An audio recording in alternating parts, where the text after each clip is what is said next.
Hello, welcome to the Tesla Life. The hosts are not financial nor legal advisors. You're watching the Tesla Life live with your host, Mark Coughlin.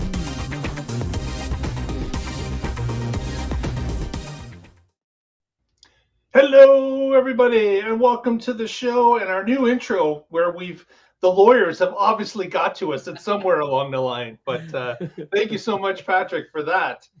Also joining us today, here we are, number 302 of the Tesla Life, the 12th of April, 2023. And we've got Casey and co-host Moto joining us from an undisclosed location. How are you today, sir? Doing all right. We're back in the original studio, but rotating and with no sound treatment, as you might be able to hear. A little bit echoey, but we'll get that worked out, I'm sure. Moto and I have coordinated clothes again. Nice to see. Yeah. And they're both Tesla shirts, too. Yes, that's right. Yeah. And that, of course, is Mr. Patrick Connor joining us from the West Coast. How are you today, sir? This morning. I'm good. Hello, Tesla Nation. It is hailing here, and it was supposed to be sunny today. Oh. So I don't know. The weather's all over the place. It's crazy. I'm not going to complain about this our morning weather. And 78 this afternoon. Yep, it's 80 degrees here in Southern Ontario. What? And sunny. So going to be that way for the next 2 more days. So looking forward to an early spring here. So I'm sure snow will come later on, but I'm going to take these 3 days while I can get them. There you go. And Derek was first in chat. Hello, Derek. How are you today? Thanks for joining. Well, we got a ton of news, as we typically do every week here on the Tesla Life. And the first story I want to touch upon was about Tesla announcing a new deal that they have secured some lithium supply from the province of Quebec, Canada. And this is kind of important because, as we had heard, I believe it's the 18th of this month, the IRA credit for the standard range Model 3 is going to be cut in half because currently they're installing batteries that are made, produced, sourced from China. So they're going to lose half the credit on those cars going forward until they get some new suppliers lined up.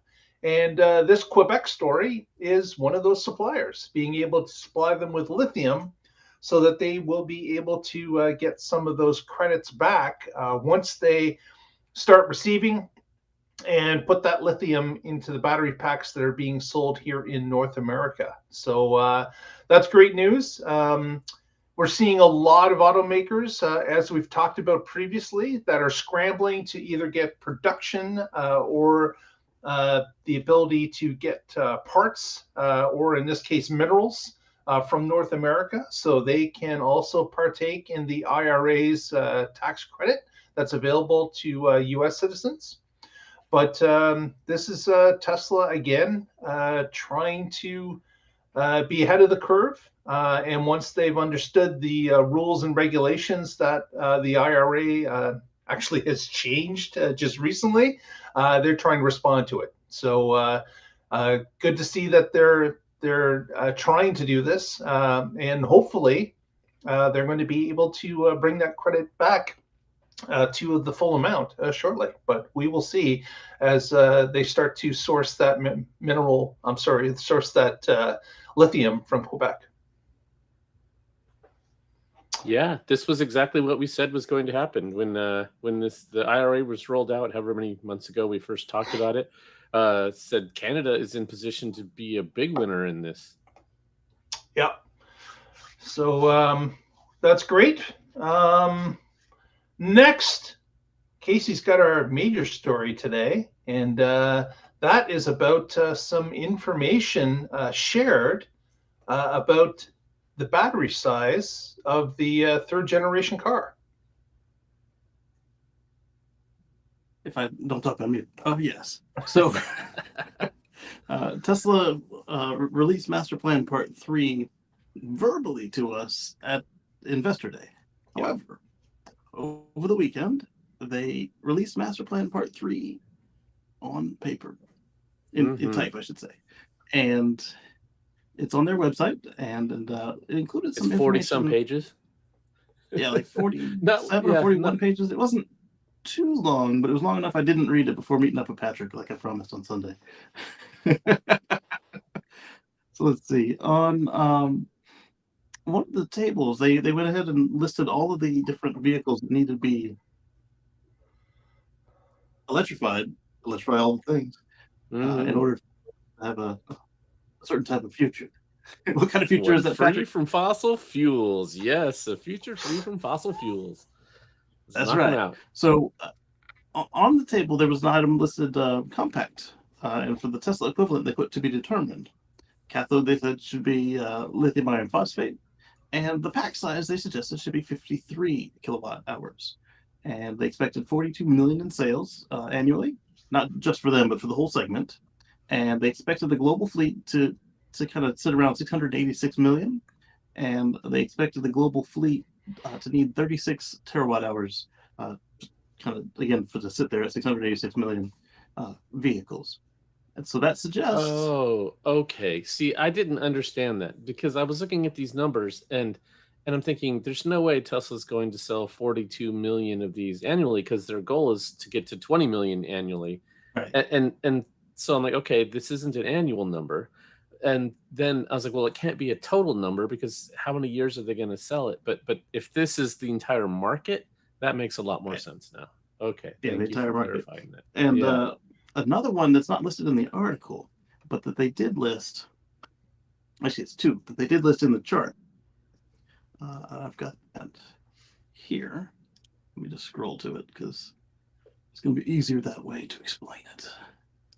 Stand by.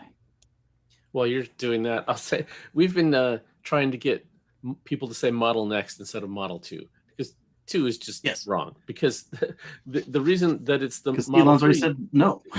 Yeah, exactly. And Musk has said no, that's not going to be it. And of course, it's not going to be called any of one of the other suggestions. People have been calling it the Model Q, which is silly. But it'd be funny, but it's silly. Yeah. If they had spelled out TSLA with their other models, maybe that would be.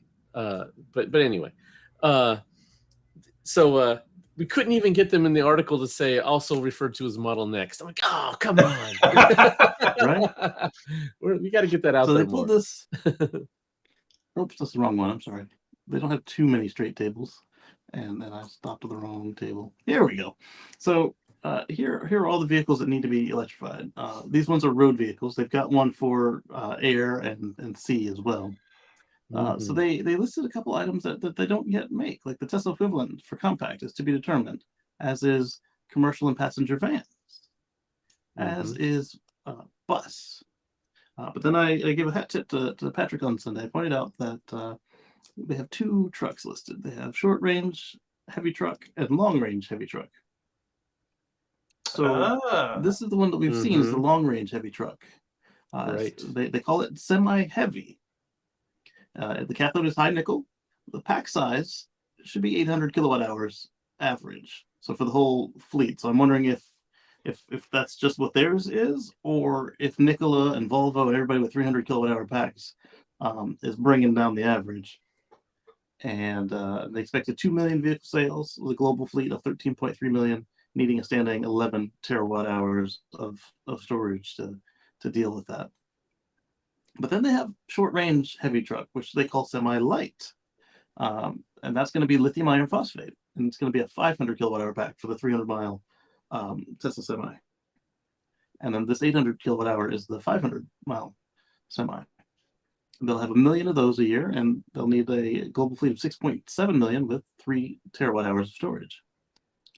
And then if the air is nearby, I'll go over that. I'm actually surprised got the longer market range for short range is fewer vehicles. Just because it seems like there's a lot more use cases for short than there's coast to coast. But you probably need less of a fleet to do that because they don't leave the range, whereas the heavy haulers they Yeah, they take days to get wherever. Versus Well, the other thing is, of course, the charging network's going to have to be blown out in order to get those vehicles traveling 500 miles, cross country or at least cross states. That's going to have to happen in short order in order for that to happen. So I would think the medium range trucks, the regional trucks, you're right, would be an easy push because they're typically coming back to that depot every night. They're doing their 200 or 300 mile runs, and then they're going back to the depot to charge. Right. And they did. Yeah, they live at account the for that. warehouse. Like when you look they at all these deliver vehicles, they count stationary batteries for everything, as well as the batteries needed to convert them over. But one of the other items they pointed out was you get longer range ships, short range ships, and planes. Planes at high nickel, they expect to need 0.02 terawatt hours. There's actually just another story today on, it seems there's a battery story out every third day. But what I had heard today was a story about silicone replacing the cobalt, or partially replacing the cobalt in a battery, and increasing the energy density by basically 50%. So and they're doing tests already.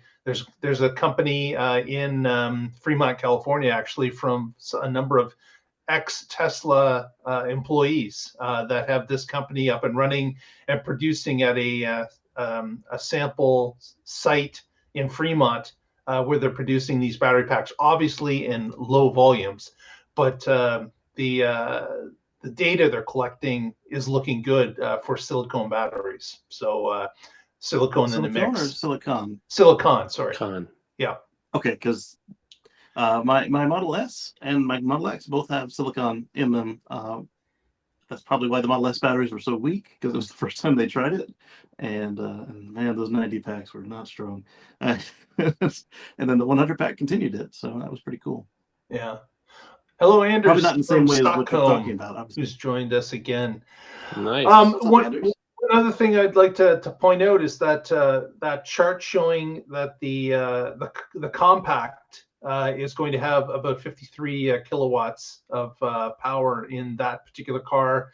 I think Tesla's goal for the compact car is about 4 million a year once they get up to scale. So and of course we know that that is what is planned for Tesla Mexico. So that's where the car is initially going to come from. But I'm glad to see it's on the chart. We know that Tesla has talked about this car, but they've also almost anti-sold the car too as time went along. That may have been because of battery constraints and knowing that they couldn't really get into it for a number of years.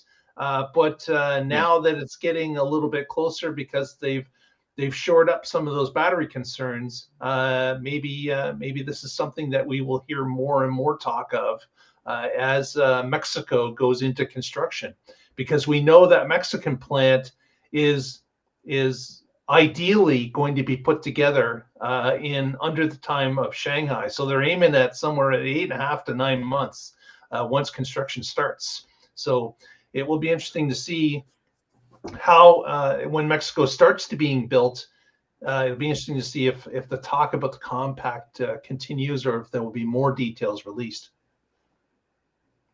I wouldn't be surprised to see this plant put together Model Next and Model Y. You think there's maybe more superchargers? You think there's the possibility that they would call it a Model C? I don't think they're going to go with model anything after. I think it's going to have a different name. A name. Okay. Sure. So they'll call it like Popsicle, something right out of left field. Yes. Yes. Tesla base model.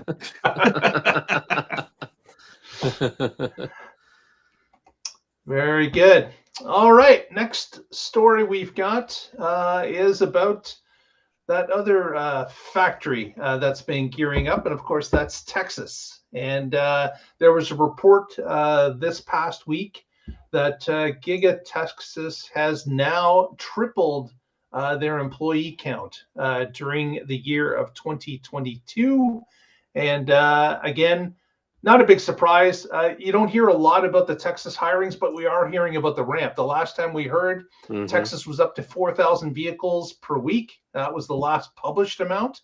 So obviously, they're going to be adding employees in order to get those lines running at full efficiency. And of course, shifts will be added as time goes along as well. But that's great news to hear. And of course, if you're in the Austin area, that's great for employment for the area, I'm sure. So just like the other Tesla factories, they not only draw in employees to that particular factory, but also the surrounding area. It would be for suppliers that want to be close to Tesla, that are supplying that plant, that's going to bring employment to that region as well. So that's going to be a huge boom for employment in that area for sure. Definitely. They're going to ramp that plant up to 1 million cars a year, if not more. They're going to expand there. I expect to see significant headcount growth this year as well, just like 2022 had. They'll add, I don't know how many thousands of people there this year. Yeah. I like some of the suggestions in the we have the model "Can I afford it?" the robot car. Alexa, stop. I don't know what.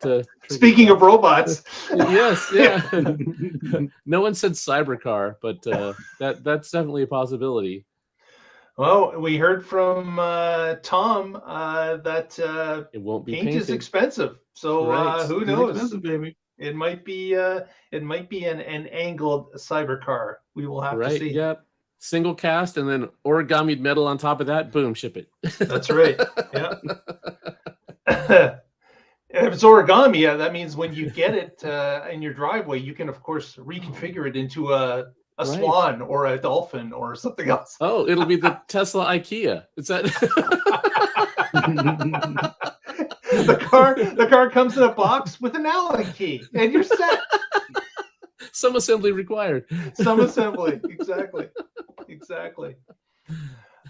Next, want to talk a little bit about the signature supercharger in California that's coming.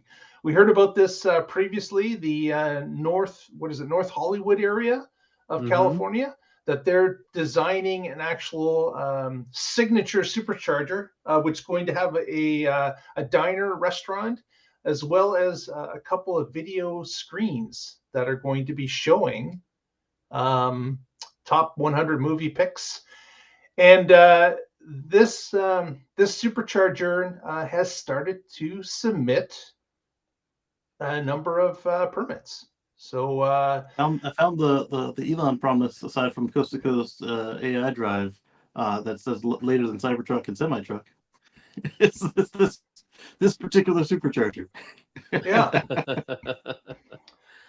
So, but this is going to be cool. I mean, you can't expect anything to move too fast in California with permits and everything. But when they have this up and going, think about how at a drive-in in the past, you used to take the old speaker and put it on your window or whatever.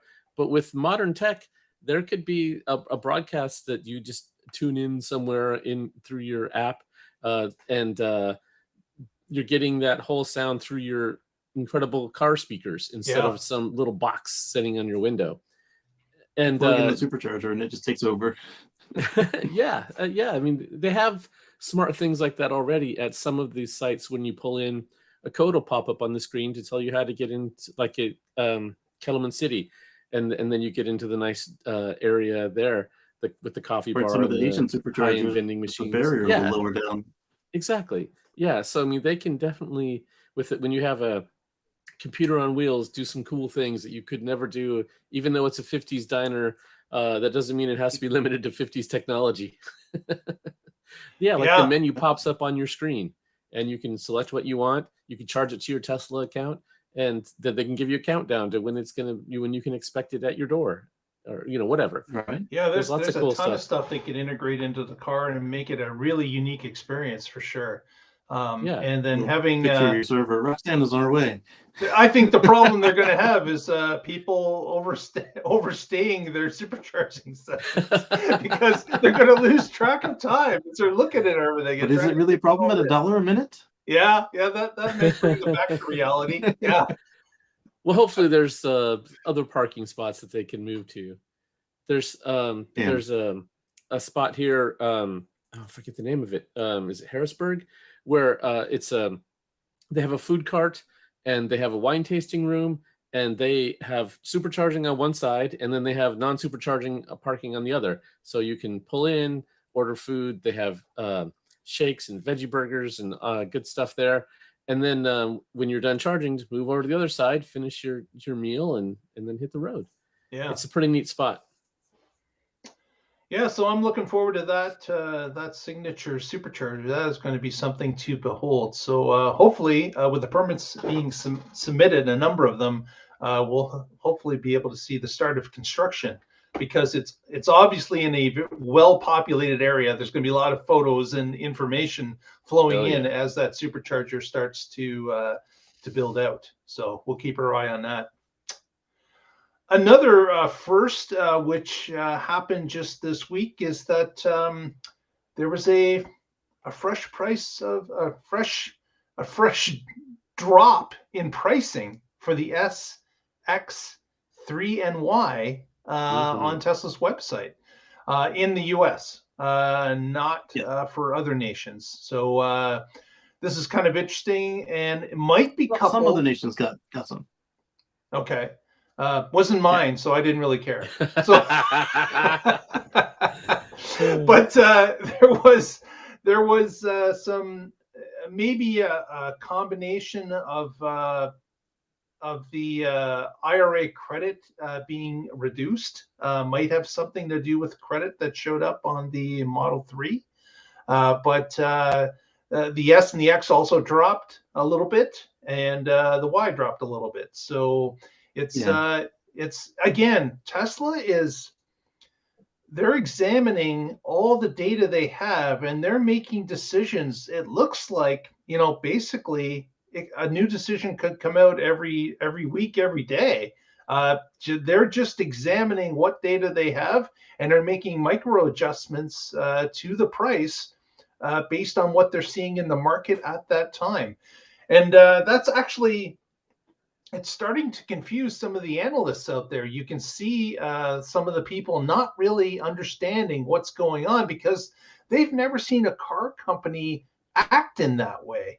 They've seen car companies, always have end of year blowouts. April, or April's truck month, and therefore there's a little bit of a discount. Like there's always been that, but having a company raise and lower the price depending on the volumes they're seeing moving through different countries, that's really unheard of for an analyst to understand what's going on. So you've got a lot of people out there that are saying Tesla's in trouble because they're lowering the amount they're charging for these vehicles. They're slashing at their profit at certain areas. And you've got others that are going, they're just adjusting it based on what they're seeing at that particular month or that particular week. And the price may change tomorrow based on what changes happen in the marketplace. So it's interesting for sure, but it is confusing others.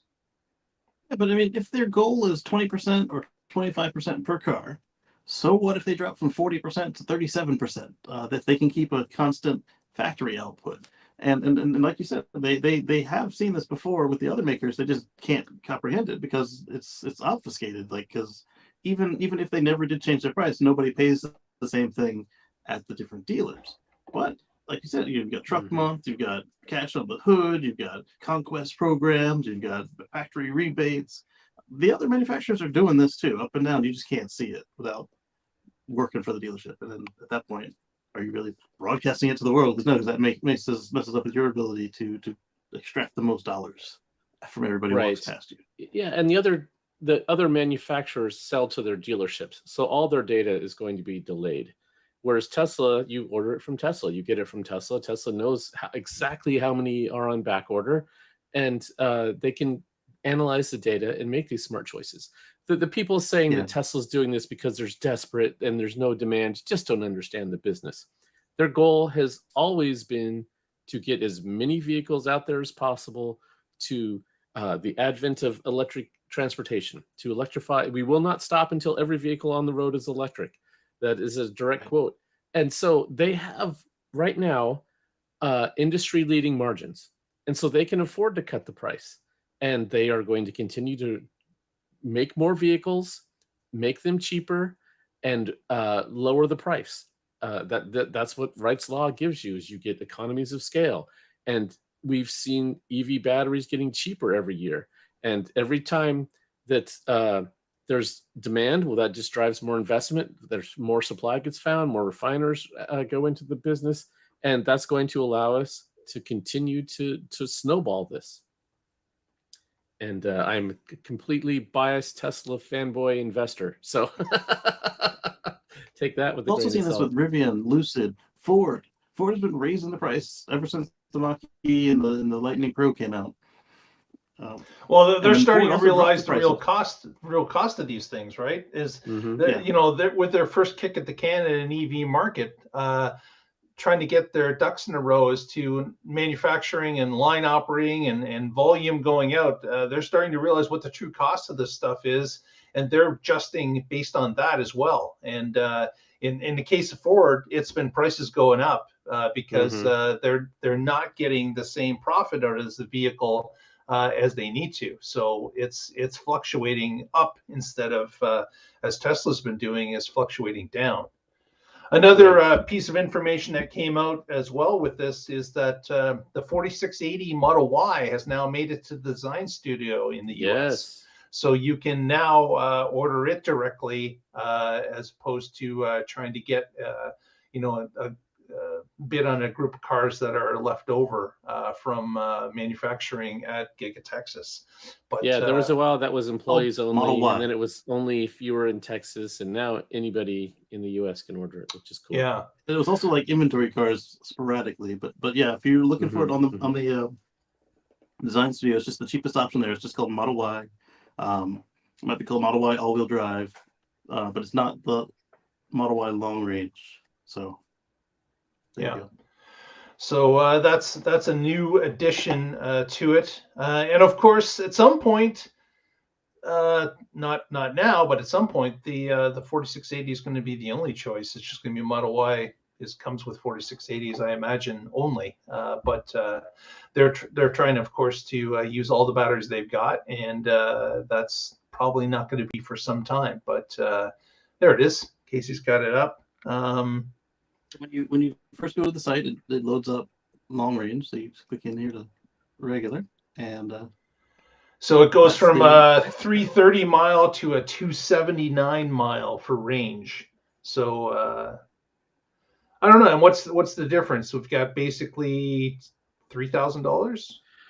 Right. I think the real difference is depending on what state you're in and what incentives you have. If there's a $50K cap on that, getting down to the $49,990, if that means you get some $3,000, $4,000, $5,000 state incentive, that the price isn't just the $2,000 or $3,000 that you see there. It's bigger than that. Yeah. Plus, Tesla wants you to keep this car at 100% and this car at 90 or less %. So they're about a wash. Well, not this one, but the standard range and this Model Y. Yeah. But even this one's not that big a difference between 90% of 330 is what it. Right, but I mean, this is standard pricing, right? You have the small, medium, and large, and you always make it enticing for someone to move up out of small. And then and then once you're into medium, well, hey, how much more is it for large? And look at all the extra I get. So and performance is next after that, exactly. Right. Yep. Yeah. So while if you we're here, right, I also wanted to point out that the Model S Plaid and the Model X Plaid, if not the same price, are really darn close. $149,990, and that's a big jump. It is $149,990, so it's free to get the bigger one. Oh yeah, yeah. The X is a small step compared to the S, where it was what was it, 25K? 20 grand. Yeah, Yeah, yeah. absolutely. Next, Casey's going to talk a little bit about FSD. I guess a milestone, really. Yes. So another update of FSD came out this week, and I think I'm on what 11.3.6 now, or 0.7. I think it's 0.6. And with that, they came another group of folks who were stuck on version 10 that have been upgraded to version 11. And the milestone that we hit now is that every day FSD is averaging 1 million miles or more. That's incredible. Yeah, it is. Yeah. It's hard to imagine that that the fleet is putting on 1 million FSD miles in beta every day at this point. That's hard to imagine. 100,000 cars. That's not that hard. Well, I'm just thinking of when when FSD started. The number of cars that had it, the slow rollout that we had, making sure that we had cautious drivers that were using it. But now I think we're getting to the hockey stick part of the graph, as that number is going to go to 1.5 million and 2 million users quite quickly. So that's. I remember back from 2012 to like 2014 when we had that odometer on the Tesla website. It was like a odometer style numbers that would tick over. Yeah. That thing would be just melting on regular miles. And of course, this number, of course, is just for tracking FSD miles. We're not talking the regular miles that the fleet is putting on as well, which would be much higher than that. But again, this is great news with Tesla receiving this data and continually massaging the software to make it better and push it out to the fleet in updates. So it's helpful for everybody, the more miles that are collected. Exactly. Yeah. So Hockey Day asks, are they highway miles or city miles? Your answer is yes. Because FSD is now single stack, and it works on the city streets and the highway. Navigate on autopilot has been depreciated, and if you're in an FSD software car, it will it'll let you go down to navigate on autopilot, but it's like extra clicks and stuff. So I can imagine that once they are confident with it, when it goes to the whole fleet, it'll just be what level of FSD do you have? Do you have EAP, or do you have auto steer, or do you have somehow one of the few people who've got just cruise control? Yeah, so I've been really happy with this. I have 11.3.6, and there's a lot of little things it's getting right that older versions of it have not. There's a particular weird spot where 2 lanes merge, and then it's a single lane, and it always wanted to change lanes right as the merge is happening, which made no sense. Instead you want to merge and then go in the new lane, not get all the way over to this side and then that. And the new version just is a breeze, goes right through that, merges in perfectly, and I was really happy to see that. I still haven't tried it at the one weird corner where the old versions would phantom brake consistently in that spot. I don't know what they hated about that spot, but I'm going to try that this weekend. So I'll let you know next week. Okay. Yeah, and if not, the cool thing is you can report it now. When you disengage, you pop up. You can. Oh yeah, I can. Yeah, click the scroll wheel, and I can tell them why. Just like I did when. Hey, don't drive in the bike lane when you're 4 cars back. That's just not right. And so hopefully they get that data and they learn from it. And now they're actually getting annotations. They did, because mine now drives in the bike lane at the last 3 car lengths instead of the whole time the turn signal will be on. Hey, I got a solution for you, Casey, who can't report it because you don't have that ability. Or did I get dropped? Right. Is you send a message to Patrick and he'll put it in his car and saying, I'm reporting this because you're not tracking my friend Casey's voice message. Yeah, this is from a legacy car. Yes, just give me your VIN number and I'll say, exactly. VIN number, blah, blah, blah. He's having this problem and he's on the other side of the country. So give him access so he stops messaging me. Right. I'd also like to see them stop using the entire on-ramp. they wait until that lane is gone, and that's where all the trash is in a lot of states, like Oh, right. road Yes. debris and Yeah, fun. merging where debris normal and people road merge in. marbles, absolutely. Yeah, Yeah. at the end of the on or off ramps for sure. Is it Plus, just if you on wait that ramps, long- Casey, or do you notice that in off ramps as well? Off ramps, I don't notice that, but only on ramps. And the other problem with waiting that long is if you wait until that long, even in assertive, that leaves you no room to maneuver by the time some Right. jerk is trying to box you out or doesn't notice what you're up to because you've taken too long to get on the on ramp or off the on ramp. And then they Right. just continue about their day because, like, why are you all the way up there instead Right, of merging yeah. in like a normal person? Right. Yeah. If that's your last chance to merge, then you must merge there. You just created a race condition, and you don't want that. That's not safe. I've had a couple times where I had to slam the lightning pedal and get in front of a truck, or smash the brakes and manually get in behind Drop somebody behind because somebody. Yeah. Yeah. And you can't Yeah, and report it. it's not perfect And I couldn't report it. that's for sure. But it hopefully, as Patrick had noticed in his neighborhood, or at least one of the obstacles he's noticed, it's gotten a little better. So I'll be interested to hear what you have to tell us next week, Patrick, in that other trouble spot. But outside of that, Patrick's got our next story, and it, of course, is about some big batteries. That's right. You know, I love big batteries. In fact, I just finished a series, 3-part series on big batteries at Cars. You put it up Sunday. Yeah, check it out. Yes, exactly. Yeah, it came out on Sunday. So this one is Cal Flats in Monterey, California. It is a 2,900 acre solar facility. It has 280 megawatts of solar. That is big. It can power about 100,000 homes. But the reason we're talking about this is it also has 240 megawatt hours of Megapacks. So this is the ability to put energy at your fingertips, or the utilities' fingertips. So they can tap that whenever there is a high demand, whenever there's an outage. You can store surplus solar. You can actually have solar power at night. What? How is that possible? So this facility is estimated to be about The sun doesn't $100 shine at million night, Patrick. in cost. Go ahead, Tracy. What? I was being one of them contrarians. The sun doesn't shine at night. Right. Yes, you can store sun in a battery and use it at night. Bottled sunlight. Yes. Yes, exactly.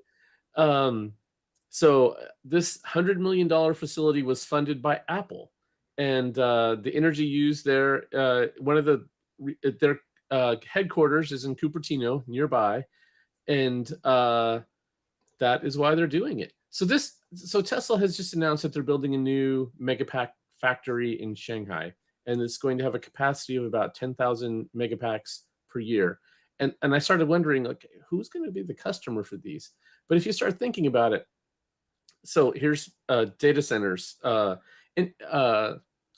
corporate campuses, headquarters, hospitals, any place that all the utilities, of course. If you have something that's mission critical and you want to be able to keep it running, you can have battery backup. And not only battery backup that is there when you need it for emergencies, it can also be there for time shifting and cost management and everything else. So that's what I have on the side of my house. We have 3 power walls, and we don't just use them for backup. Instead, every day while we go into the peak rates, I just use the batteries and solar instead. So I'm never paying the highest price. And I'm on the grid overnight when it's 4 cents a kilowatt hour. Sure, I'll charge my cars up then. But then during the day, I'm not using the grid at all. So yeah, if you have big battery packs like this, you can do the same, and you can do it on a massive industrial scale. I was just thinking about it would be really cool if FEMA had a couple of these just on the back of a truck. You have trucks with supplies, temporary housing, and these battery packs. You could roll them into wherever there's a disaster, set up the homes, plug them all into the battery pack. Boom. You've got temporary shelters with facilities. And yeah, so I mean, there's all kinds of things you can do with these batteries. And it's just here's a great example of it. The V3 mobile superchargers could do that because they already have a battery. Yes. And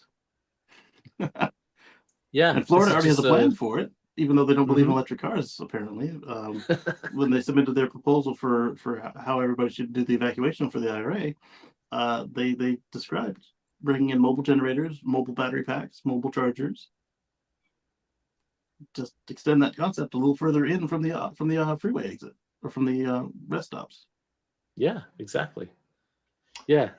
Yeah, so just another story about these battery packs becoming the way of the future. Apple obviously is trying to let their customers know that they're forward thinking. They Mhm. want the grid to be greener, and of course they're pushing it out by buying their own power to be green when they purchase it. So Mhm. being able to put up a facility like that close to Cupertino allows them to buy their power that they know is generated green and kept green.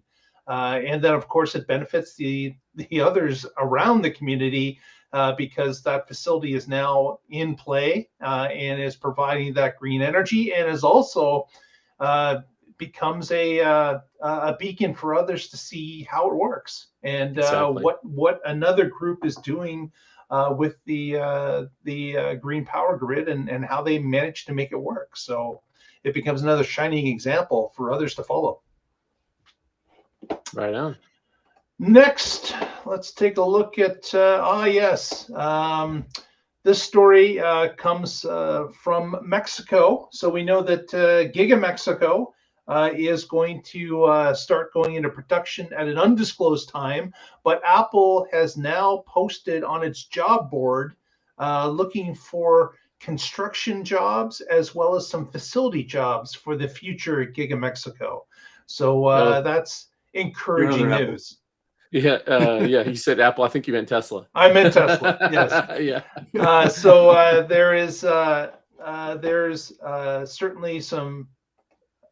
We don't know the time frame that they're going to start. Tesla's holding that close to their vest, but when they start posting jobs for people to take over, you know that they're starting to get close, or at least starting to put the ducks in a row for construction. So that's uh, that's that's something that we should maybe think about. Is when do we think that Giga Mexico is going to actually break ground? When will the bulldozers start to show up? That's coming soon, I would think. Although they did mention that there was going to be another announcement of a Tesla facility site going under construction as well. So no more information on that, but we're waiting to see when they break ground, and that's at least with the job postings we know that things are starting to move forward. At least we just don't know how fast. Right. It's not like Canada where they have to wait for the snow to melt. They could start. They could start this month. Germany, where they got to wait for the flea mating season to finish. A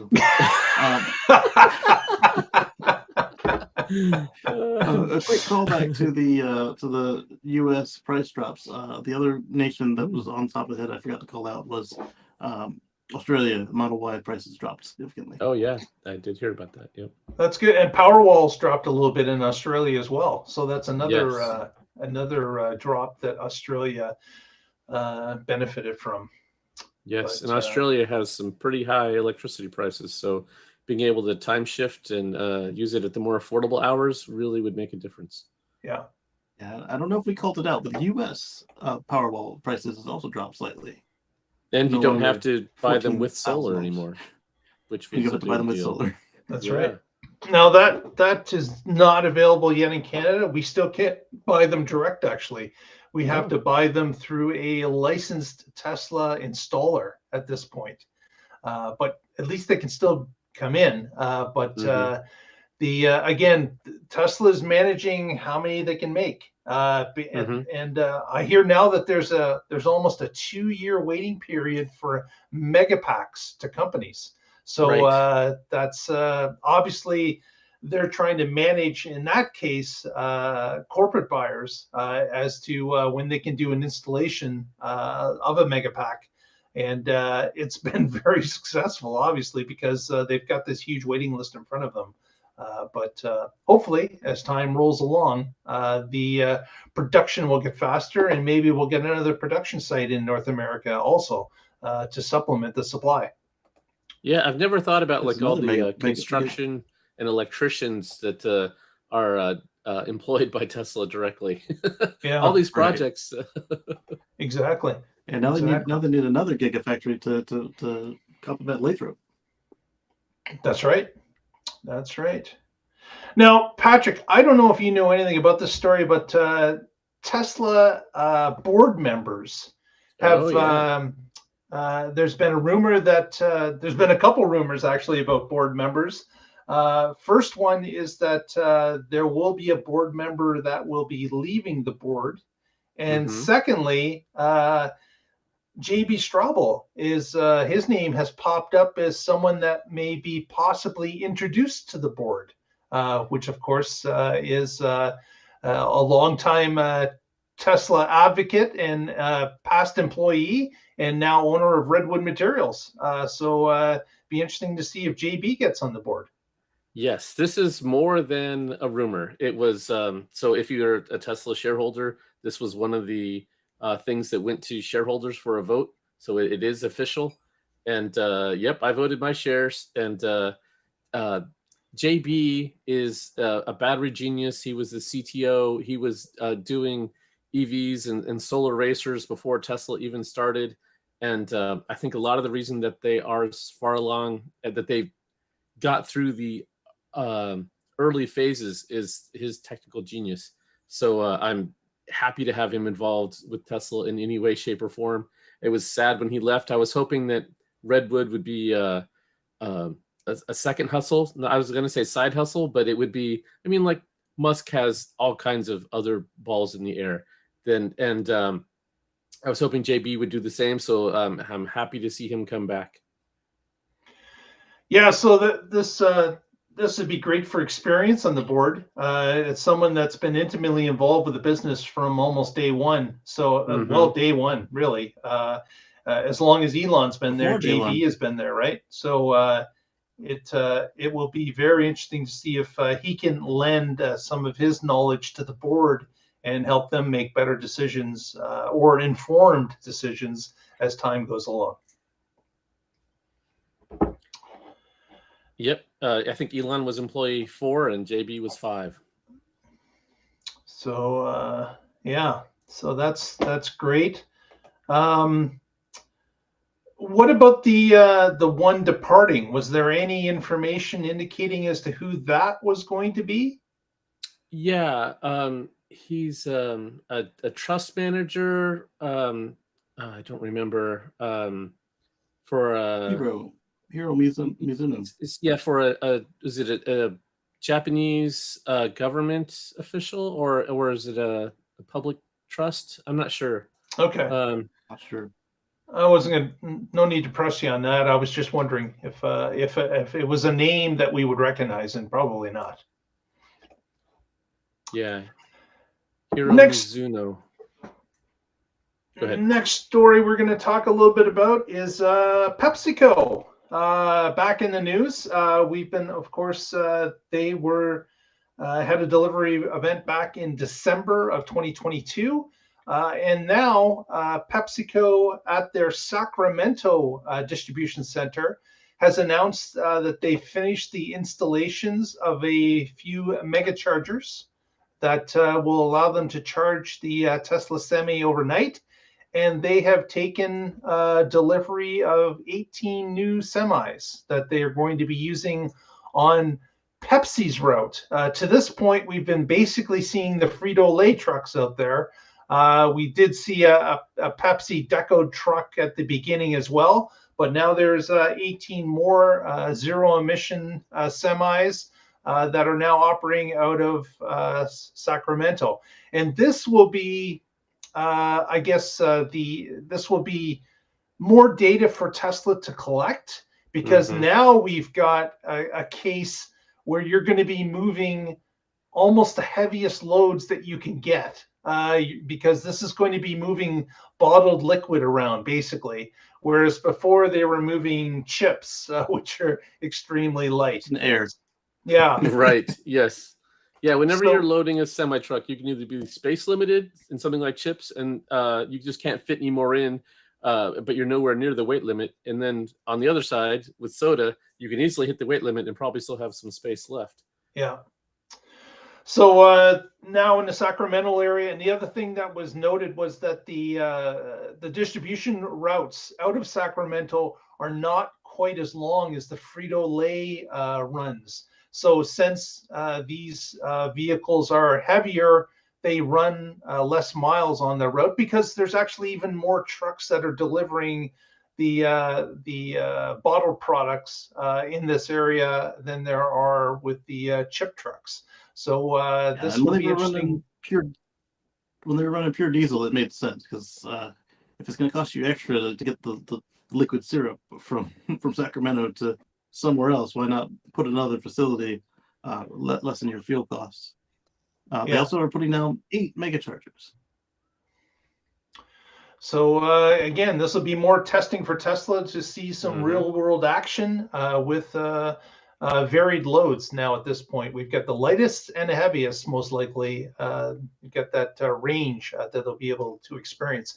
And I've seen some people upset where they're seeing semis being pulled over or being towed or whatever because they're having some issues with things. Again, this is something that Tesla has to live through. They've never been in this industry before. And as we've said on this program previously, they need to live the real world examples of how these trucks operate and what the issues can be. Because the last thing you want to do is roll it out to other companies like Walmart or FedEx or others, and then run into these type of problems then when they're starting to be further away from the distribution hub for Tesla, the service hubs for these trucks. So let's get it all out of the way. Pepsi wanted the PR; they wanted to talk about their zero emission future. So they're going to live with a little bit of pain as they get through this teething period. And but as we've seen with Tesla before, when they do take half step back, that allows them to take that 1 or 2 steps forward a little bit later in the future. So we'll certainly have to see as time goes along, but I think they're gaining real world knowledge here that's going to help them in the long run. And not all of the semis that you've seen towed were mechanical breakdowns. Some of them are just simply a case where the MCU rebooted. Now, for all of us, we've got lots of experience with Tesla vehicles, and we don't even think twice about driving with a blank screen. However, some of the drivers have reported that they were fearful that if it wasn't just a screen reboot, that they would be held accountable should they destroy or damage the truck or the load. So what they do, screen goes blank or flickers, they pull over, pop the flashers, they call the tow truck. Yeah. And as a professional driver where that's your livelihood, I think that's the most conservative way to handle it. Absolutely, and it's you're not even not only protecting the company, you're protecting other drivers around you. So you've got a huge vehicle, a huge weight vehicle that you have to act responsibly when there is an issue, and you have to follow protocol. Yeah, so you lose your extended mirror cameras, you lose your speedometer for one, and then at that point, if a message does pop up while your screens are blank, if it's not something that'll sound the autopilot speaker that's in between your knees on the cars, you're putting at risk whatever else could pop up that doesn't use that speaker to let you know something's wrong. And there's a lot that doesn't use that speaker while it's rebooting.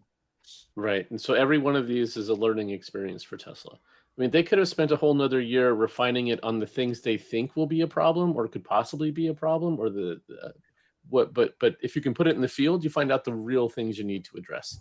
They might not have ever thought about this. Oh, well, we'll just do a reboot and the screen will be blank for 30 seconds. That's what we do in our cars. It works fine. But this is a different vehicle with different requirements and different drivers. And now maybe they're like, oh, instead we should do something else so that we can time these reboots when the vehicle's been off for a certain number of minutes or something. Yeah, they'll learn from this and they'll make changes. Yeah, like be like, hey, if your screen reboots, if you feel free to pull over. The hazard lights still work, even though you can't see them. And here's what you need to look at if when it comes back to see if you're good to go again. If you don't see any error messages, feel free to keep rolling. Or if you do see error messages, okay, then call the tow truck. But right. Or pop up some countdown saying a reboot is about to happen. Click here to delay it, or click here to accept it, or whatever. Perfect. And yeah, let them know this is about to happen. And if this is not a good time, you can say no later. Yeah. Or if it's critical, because sometimes the watchdog says nope. The watchdog is a piece of software or hardware that makes sure that if the computer is out of parameters, that it's going down. But at least the watchdog could throw up a timer or a beeper or something to let them know. And this is part of what Pepsi signed up for. They are helping Tesla to write the service manual. They're training their own technicians. They're training their own fleet.